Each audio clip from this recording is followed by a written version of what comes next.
You've been knocked down every which way more times than anyone I've ever known.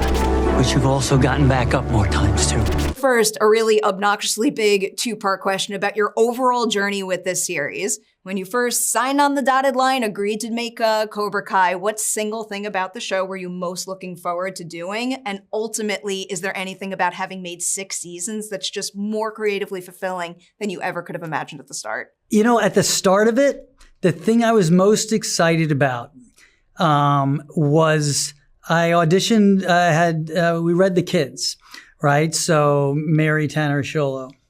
So I loved all 3 of them, but I was really excited because I hit it off with Mary right away, and being a parent to a daughter and having gone through, you know, that element of those years, I was really excited about tapping into that stuff. I was less excited about all the karate stuff because I didn't know what that was, you know? So day one, that was something I was looking forward to because to me, it being grounded in the human element, which when you think of even the Karate Kid, crane kick and all, and the waxing on and all this stuff, it's the human element that grounds that movie and why it's one of the reasons it stood the test of time. So that was before I got to work with William.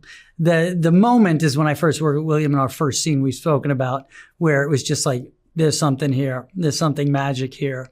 Directing episode 603 was one of the highlights for me.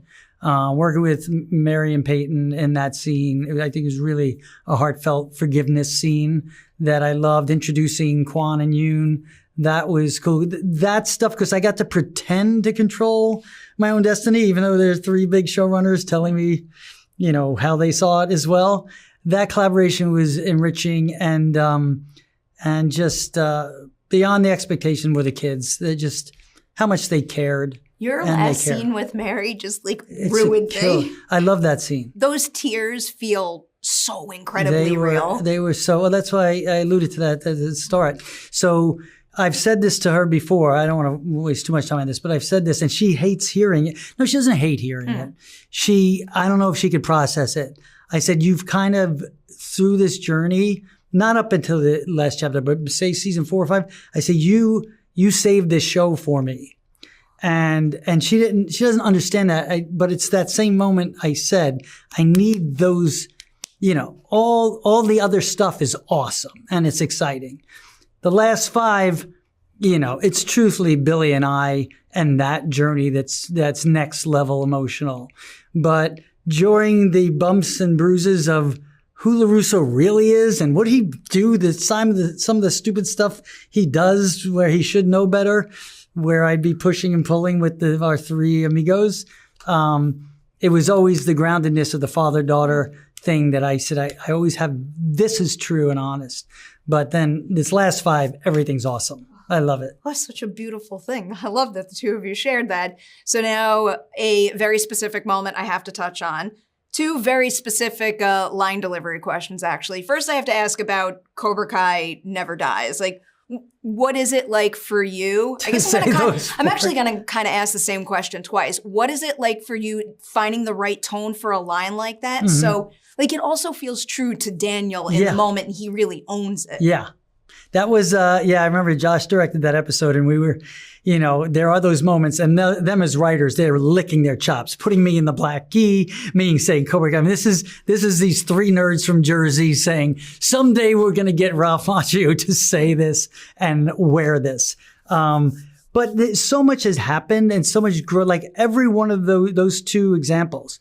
The Cobra Kai Never Dies. There were different ways I said it, and I didn't know which one was going to land. I like what they chose because it's sort of throwing it in his face, and yet, you know, he has to cover because it is killing him that Silver's, but he doesn't let Silver get to him where he has so much in the past. So it's a real growth thing for him, and the fact that he's got Johnny Lawrence's back, and it's more about taking down the villains and the negativity than even what the patch says or what, you know. So, I love that moment. It's a great moment. Just like, you know, him in the black gi. I just would not relent. I would not where I think probably you'd have to ask the 3 guys, but I'm probably think they saw him in the black everything. And I'm like, no. I appreciate that touch I did right get there. this from Hayden, though. I'll give you this. He said, I want you to stand like this in the crease position. I said, not happening. No. I'll give you the black gi. I will say, Crease is ending in this show. Oh, yeah. Chef's kiss. Yeah, I'm so impressed. That is what I call Hayden Town. Very, very impressed by how they wrapped up that storyline, which felt like one of the most challenging ones for me as a viewer. Yeah. So we talked about Cobra Kai never dies. Then you get that moment with Billy where like you're essentially saying the Cobra Kai mantra. So I'm going to ask a very similar question about that because like he has to say what Johnny needs to hear in the moment. But because of your performance, I feel like to his core, he finally believes in a better version of what all of that means. Yeah. So what was it like figuring out the right way to deliver those lines? Yeah, the only way is to go all in. You know, when I read it, I knew exactly what we needed.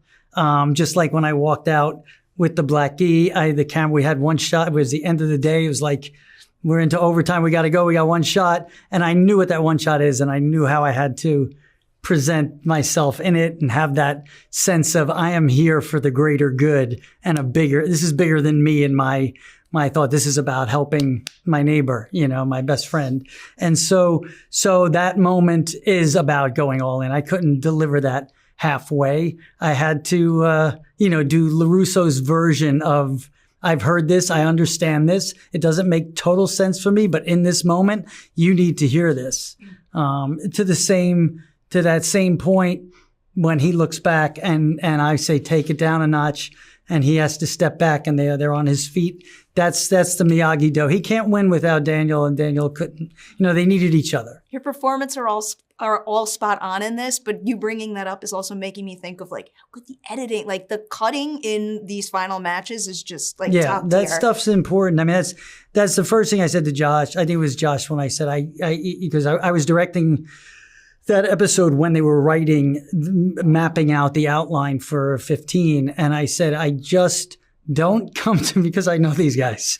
I could say it. I said, don't come to me unless this victory hinges on there's no way that Johnny could have any of without Daniel and since Miyagi. I need that. I'm cool staying on the sidelines, but that's why I love this finale. I think it's a big fat 80s movie with the feels, cheers, and tears of 1984. It's awesome. Can confirm everything you just said.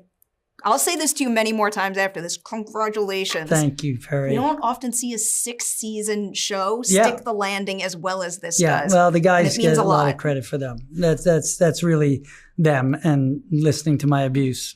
But they were going to do it anyway.